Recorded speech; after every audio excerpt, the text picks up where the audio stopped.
Hi, this is Nancy Yearout, and welcome to my show, High Road to Humanity. In every episode, I tell you powerful true stories filled with great wisdom that you can use in your own life as you strive for a higher road to travel. My featured guests will have their own unique stories to tell that enlighten your mind and your soul. So kick back, relax, and learn the secret to success when you take the high road. First touch, strong connection, it lays deep in your soul. Hi, this is Nancy Yearout, and welcome to High Road to Humanity. And I have David Dye here today. And welcome, David, to High Road to Humanity. Oh, it's my pleasure. I'm so glad to be here, Nancy. Thank you. I'm glad you're here. Don't have my mic today, guys, but we're having some technical issues, but I'm sure you can all hear me real well. David has put together, it's 42 short essays. This is really interesting, of hope, healing, and humanity. And just so you guys know, David helps human-centered leaders resolve workplace ambiguity so that they can drive innovation, productivity, and revenue without burning out employees. So he has a little, this is what he does. After 2 decades as an executive and an elected official, David and his wife, Karen Hurt, founded Let's Grow Leaders. So it's a training firm focused on human-centered leadership development for those determined to get breakthrough results without losing their humanity. And that's right up our alley here on High Road to Humanity. So, David, I'm excited. I read some of his short stories. David, tell us your story. Why did you put this together? What motivated Oh, you? sure. So the corporate work that you mentioned, kind of the day job, our business, we work with leaders around the world in those Right. practical leadership skills and the human-centered aspect. And for me, that is a practical way to work towards my kind of bigger life mission of leaving the world better than I found it. And then that human-centered aspect, I really, through the pandemic, was feeling that need to do more. And very practically, I was watching, if you go back mid-pandemic when Hamilton first came out on television, it was the most interesting thing you could do if you didn't have outdoors or something at that point. And I remember watching it, and there's this song where they talk about Alexander Hamilton and how he's writing like he's running out of time. And I've written multiple books, but at that point, I thought, well, I'm writing all the time, but am I writing like I'm running out of time? And it hit me in the chest. It was like, no, I'm not. And because if I was, it would be to share these essays, these stories, the message that is in this book, Tomorrow Together. And so that's the genesis of where it came from. And a few of Can I these stop you a essays. Oh second yeah, go and tell ahead. you something? When I read that in your book, because I got your book and I was checking it out, and I read that because you were like just writing. You didn't have that drive, you didn't have that motivation in you, but you knew you wanted to write something and you wanted to help. And it kind of really hit me because I was like, dude, that's how I feel too. I was really glad you wrote that because Hamilton motivated you to like, we're not here forever. Yeah. Anyway, I just want to say that because it And motivated me when you said that in your book. I just well, and wanted I to. think it's, so I'm glad that it did. It's one of those things. For me, the pandemic is like this global staring contest with mortality. Mhm, And I think it affects all of us in different ways, but it did, I think, it did for me, and it did for many people, mhm. bring that awareness of, yes, time is not infinite, and how do we make the most of it? And so part of that is, how am I going to be most on mission for my life? And many ways to do that, but one of them was this book. It's really good. He's got a bunch of short stories, 42, you guys. What's your favorite story? What day is it? How am I feeling? There are a few that if I had to pick just one, there's different ways to answer that. But if I had to pick one Yeah. to read at my funeral, like once Oh, I'm not here, oh, it would be the very final one in the collection you in want the to read post. it? It's Pull, called "I Was Here." pull it out. Pull it out. Do you want to read it, David? I don't know if I'll read the whole thing. They're a little We'll read a long little bit. You want to for read a little bit narrative. of it? I'll just start the beginning here. So Okay. beginning with the epigraph from Richard Powers in the Overstory from that book, he says, "Life has a way of talking to the future. It's called memory. So you can see it from the road, the image of a lizard chipped into the stone's desert varnish. It's nearly 3 feet long, 20 feet off the ground, and was created by the Fremont people over 1,000 years ago. It probably took the artist or artists several months to complete. Standing on a hot, windswept ledge in the Utah desert, many miles from the nearest person or car, looking at this ancient masterpiece, it's hard not to think about why. Why is it there? What did the artist want to communicate? What does it have to say to us now?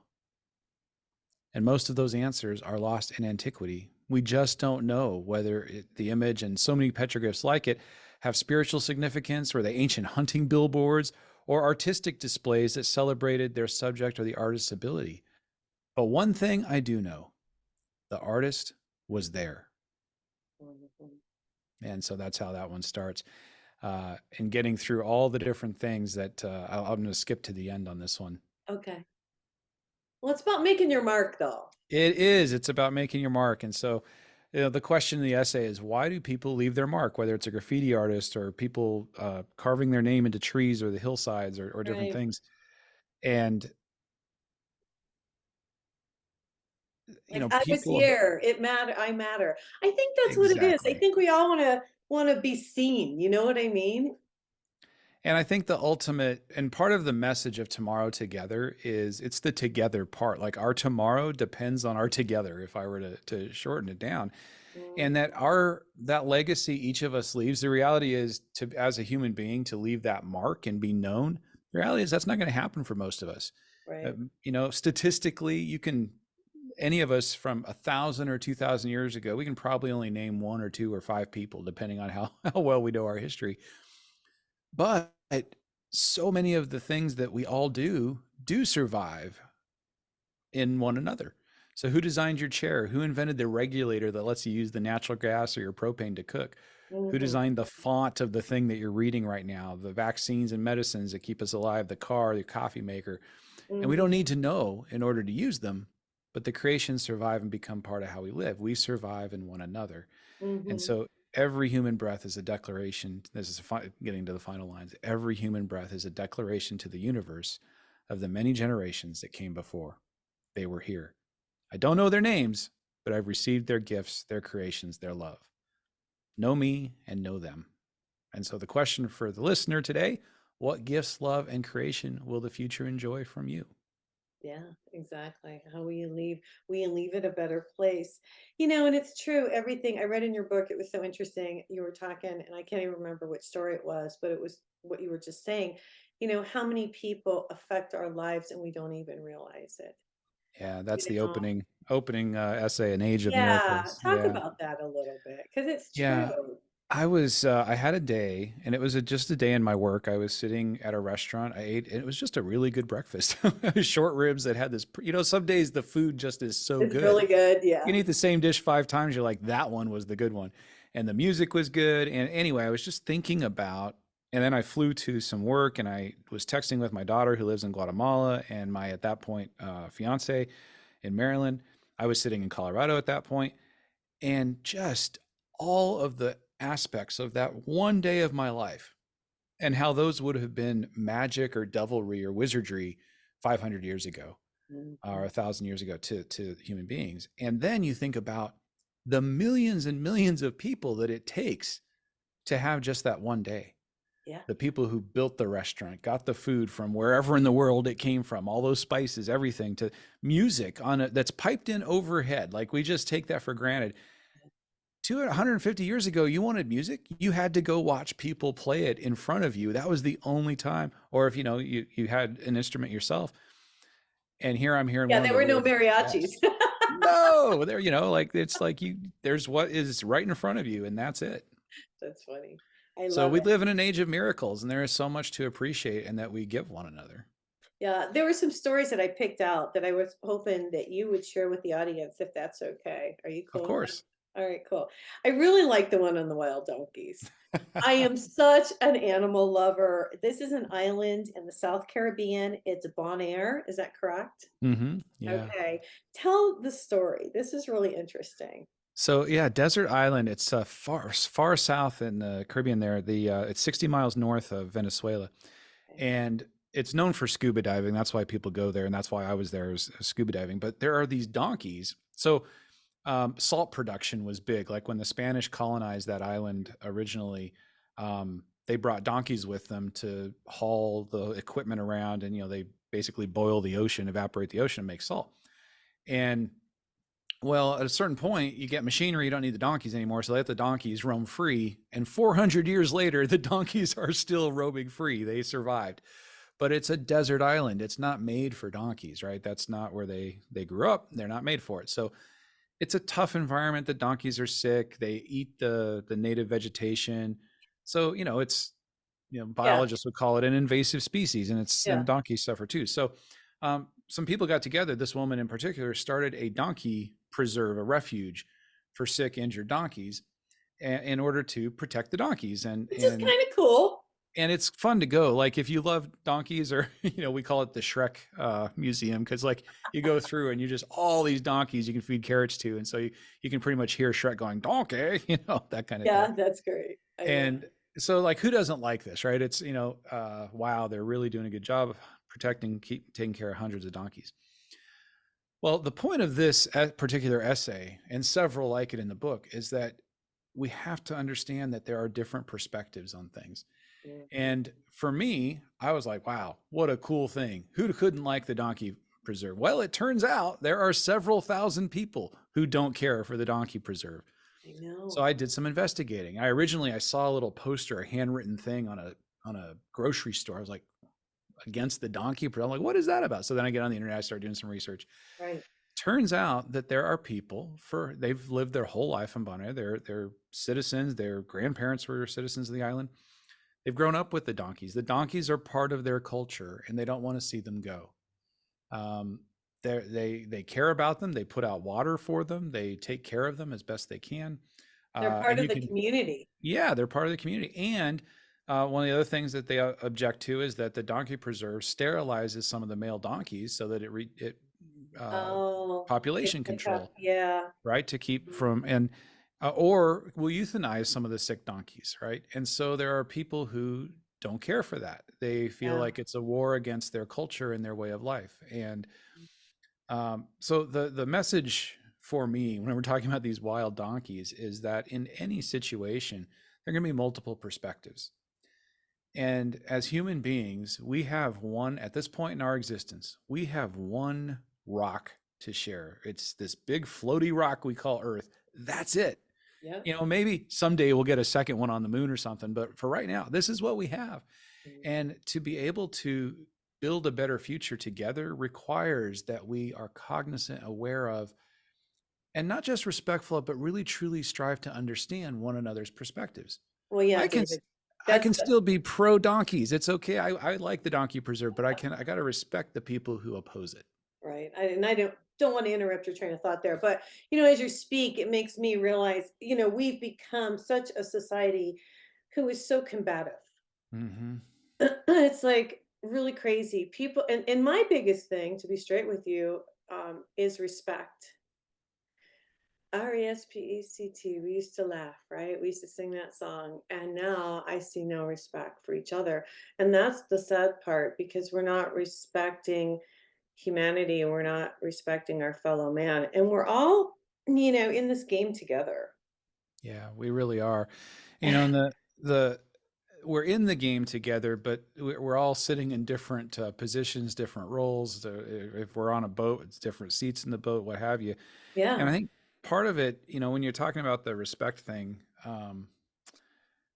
and this is not in the book, this is me riffing on just my own Yeah. contemplations about it. But the pandemic did a number on us as human beings, and I don't Mhm. care what perspective you entered or exited it with. Some people, really frustrated by masks and mandates, and there's legitimate fear about Control, feeling that type of right, thing. Yeah. control, loss of Yeah. freedom. And then you've got other people who Yeah. are like, you know worried and anxious about, why can't we cooperate and work together to Mhm. fight this thing and do better than we did. And underlying all of it is fear.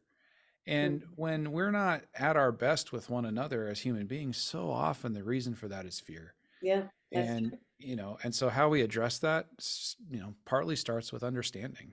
Yeah, we got to get back to the love vibe. That's how we're going to raise the vibration, here. But truly, I see so much going on, and I don't want to get into all this stuff. But you flip on the news, it doesn't matter what channel it is, and you see people, kids stealing, no respect for property, no respect for people, for human life. I think that's what we've lost more than anything. And I think as you wrote these, you started to see, as I read them, I can tell that you were feeling a lot of these things were, respect for just humanity as a whole. I can tell, as because you're like, I like a lot of us, that sat through the pandemic, and I did my show, so I was cool. I got to talk to cool people like you. But it really affected people, and it affected you in a way. I think this is just my perspective, that it brought that part of you out onto paper. Is that right? I think that's fair to say. Yeah, I have a podcast as well, so I empathize with that. It was a lifeline. It's called Yeah. Leadership Without Losing Your Soul is the name of my show, and Okay. getting to talk to other human-centered leaders and thought leaders and authors and business people, and just all from all different perspectives. Yeah, but to your point, that notion of what we're doing together and how we build a better tomorrow, yeah, that is a core that's a core question for me. It's been a question for me since I was 11 years old, literally 11 years old. Well, I think it's getting to the point where we don't have a choice. I don't know how much you're into astrology, but I mentioned this a couple shows ago.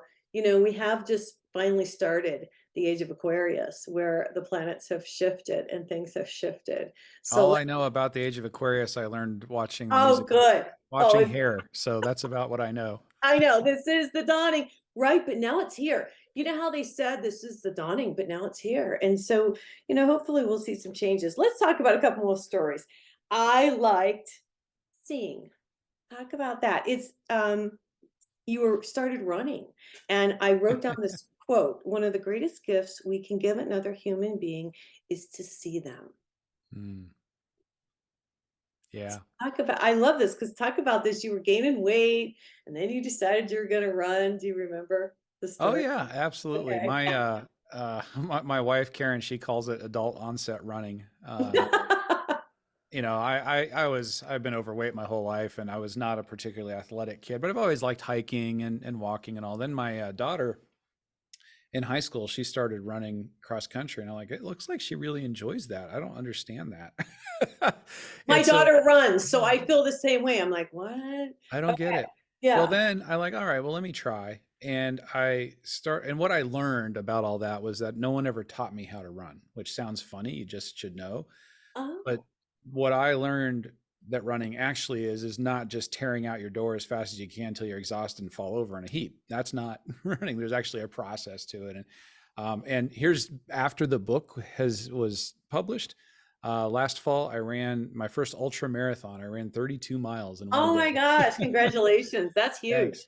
So the essay is about experiences on the trail, like running on trails when I can, and this whole community of people opened up to me that I'd passed and they had passed me a million times. But as I walk along, I tend to say hi and make eye contact and give people a wave or a nod or what have you. Mhm. And when I started running, even though I'm overweight and I'm trudging along and I'm not running near as fast as these other people, I'd be running along and here comes Thor running the other direction, who previously wouldn't pay me any mind. But because I was running, I'm now part of his community. And I would, give Thor a wave and he would wave back in this, kind of like, hey, you got this, man. You're looking strong out there. I'm interpreting everything he was saying, but that's the kind of wave you would That's the get. kind of way. It's like when you're on a motorcycle. They do that wave, Exactly. Okay. Or on a Jeep, if you're on Jeeps and on dirt roads in the mountains going opposite, there's that I Is there a see you. thing? I didn't know. Yeah. Okay. And Okay. so many different, I think you're right, like motorcycle, whatever it is, there's so many different aspects of where they see you. And uh, Right. You're part of the gang. You're part of the group. exactly. And so, these days when I run, I try to acknowledge everybody that I pass, and it doesn't cost much. It's a tip of the head, a wave, Yeah. a two-finger Thor salute, what have you. But it's one of the greatest gifts that we can give another human being is to truly see them. And sometimes that means visually, just a quick see. Other times it means um, to reflect what we're hearing, what their experiences is, to share with them what we are perceiving, our experience of them in that moment. And so that one concludes, would there be anything more powerful than a choruses of voices from the people we meet saying, Yeah, I'm here. Thanks for noticing. You're absolutely true. That's like so true. If I go to the post office, it's really interesting. I'll always say hello to people if they want to talk. I won't be one of those gabbers. Or if I'm at the grocery store, I always, try to have a conversation or whatever. Because I think people do, well, no, I know people want to be acknowledged. Everybody wants to be seen. It's really quite interesting. We all kind of want to be separate, but yet we need to come together. It's really interesting how this whole thing is working. Did you kind of come to that realization too? Yeah, and it's and energetically, I know you're big in energy. Like Yeah. there's this aspect of life. Like so I'm an introvert, right? I draw my and I love people, I love being around people, I love interacting with people. And then I need to retreat and kind of be by myself to Yeah. build my battery back up and to process my thinking and all of that. And Yeah. then get back. So yeah, we're all different in that way, but we are social creatures. We all need one another. And No. that's a very legitimate, real thing that we've got to honor for our own well-being. And we've really gotten away from it with the phones. I was driving down the road. I got to say this because the phones have really, two things I'll say. I realized the phones, we've gone overboard when I went to a concert. Nobody was watching the concert. They were all It's taking pictures. crazy, right? Everybody's like, yeah. Yeah, nobody cares. And then that was years ago. So I acknowledged this situation a while back. But yesterday I was driving down the road and there were two people walking and they were both on their phones. And I'm thinking, are you not out here looking at this nice spring day? Are you making sure you're not going to get into the road? No, they're on their phones. It was And the weirdest thing. when you say on your phone, you don't even mean like talking to somebody on the I phone. You mean, mean they're looking at it. looking at the I thing, mean, looking at the phone. engaged in the yeah, yeah. Yeah, not even having a conversation. It's just gotten crazy. Anyway, I had to throw that out there. Take the cash. So your dad said when it Uh, comes to people, I don't want to tell all the stories in your book. Am I cool to tell a couple more? You want to tell a couple more? Is that cool? So the next story I'd like for you to talk about is take the cash. And it's where your father said, and this is kind of a weird one, you guys. When it comes to people, you've got to take the cash and let go and let the credit go. What did he mean by that? I know it sounds like advice from a bank robber, right? It does. What Uh, you said in the book sounds like an advice like from a bankruptcy. what Take the the heck is cash, that about? take the money and run.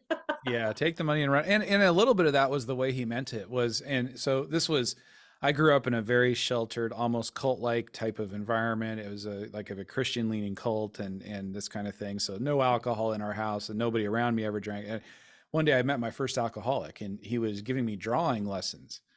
And my dad was not happy about him being an alcoholic, but he had driven me to the guy to get the drawing lessons for a thing I needed.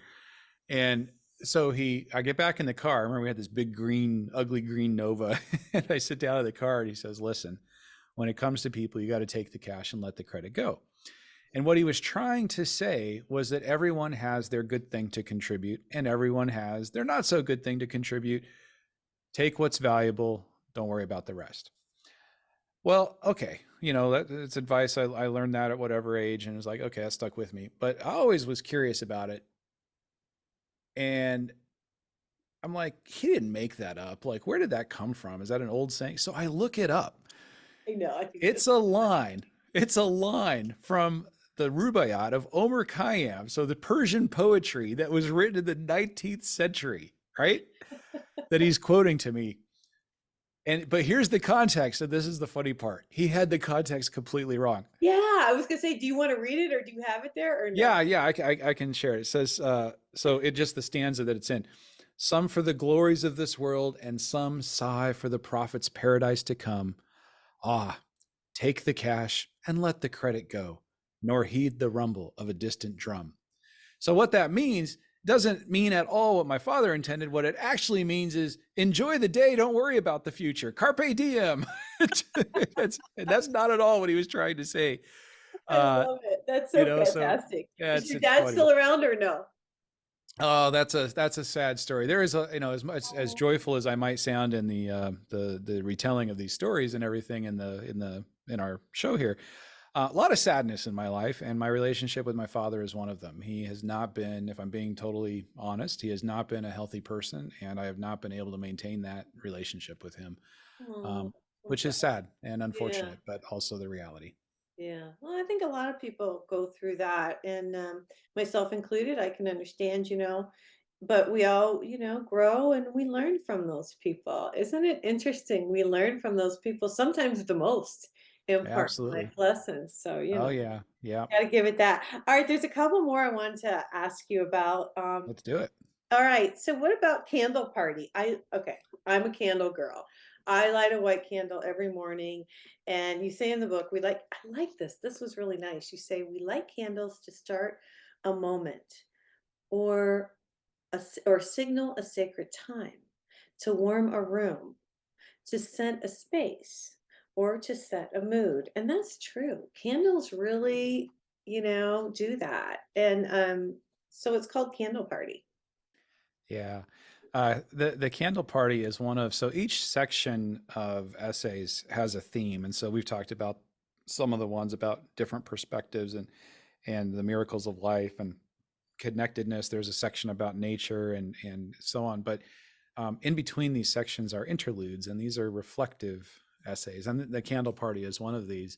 Mhm. And the reflection there, I was just thinking about it and how interesting it is. Yeah, I love candles. My sister is a candle fiend. I mean, she waits for candle day when the scents change at the store. She knows that day. Like she Oh just, my gosh. yeah. So shout out. And I have four sisters and two of them are listening right now going, which one of us is he talking about? That's how Well, bad the and candle. I'm gonna interject here. They've tried to do away with them. They've tried to come out with these flameless candles. Have you seen that kind of Oh stuff? yeah. And Yeah. it really bothers me. I just want to say that. Because I'm a candle lover. And But you see, go what into is that? What is that, right? Like we're I'm a candle lover too. And so why did uh they do that? well, and I understand, it's like they're trying to be more environmentally friendly or less air pollution or whatever No, it it's is, or not real. yeah. And a flameless candle isn't going to accidentally catch the curtains on fire and burn down anything either. So I guess there's that. But here's the thing. Why? What is it in our primordial I mind that don't makes it's the candles light. It's the so amazing, right? And so that's the reflection is that on this one, like candles were a brilliant invention that changed the game when they first came out, right? Mhm. A functional tool that we relied on for millennia. Well, now, yeah, it sets a mood. It's romance. It's to commemorate something. It's, and so like, Birthday. yeah, so many different aspects. Yeah, But that magic that candles have is like a real thing for human beings, it and is. and then it makes me wonder, like, okay, go 1,000 years forward into the future, Yeah. and what like super functional tool do we use right now that people 1,000 years in the future that's going to be like their total decorative for fun, sets a mood? What's going to be the candle equivalent of 1,000 years from now? I think there'll still be candles. No, why. I just think they're great. Okay, here's the last one I got for you today. I went through and checked out a few of the stories, and I really like this one. The Embers and Hidden Treasures. Now, this is about probably because I like antiques and I like old books. I love old books. I'm such This a is the nerd. chapter for you then. Yep. I'm telling you, antique store, you go in, you're a young boy, and you tell a story. I won't tell the story, you tell. Yeah, so I was with a friend of mine. His name's Mike, and we go into this curios and antiques thing in the foothills of Colorado outside of Denver. And and like you say, you go into these stores and it's just like, what are you gonna find? It's this mystery. And I still, to this day, I love like find one of these markets in different countries, or they just sprawl and you never know, turn the corner, what thing are you gonna find? And Mhm. that day I found this coat of arms, and it had like two crossed swords. And I was like, this is the best treasure ever. But it was $45. And I'm old Right. enough that $45 was a fortune for me that I would never be able to afford at that age. And and that was for the best, because I mean, yeah, well, if I had actually got that and taken it home, it would have been a a piece of junk hanging out in my room. And Mhm. but no, I still got the memory of it as this joyous encounter. And so Pike Place Market in Seattle, in England. One time I had the chance to visit the Camden Lot Market, Chatuchak Market in Bangkok, and there's just so many of these places that are just amazing. But used bookstores are this way too, Yeah, right? I love used bookstores. That's my favorite thing. I collect old books. My movers were not happy. I had to throw away good books to keep my old ones when I moved because books are Uh, heavy. But there's certain things about there's something about old books. I'll just say this.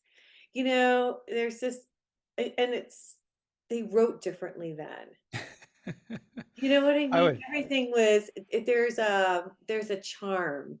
There's something about like there's a mystery when you look into these old books, I think. I don't know. There is, and I think it's that charm and that mystery that I love about books, old bookstores, markets, things like that, Mhm. and quite frankly, Tomorrow Together had several different influences.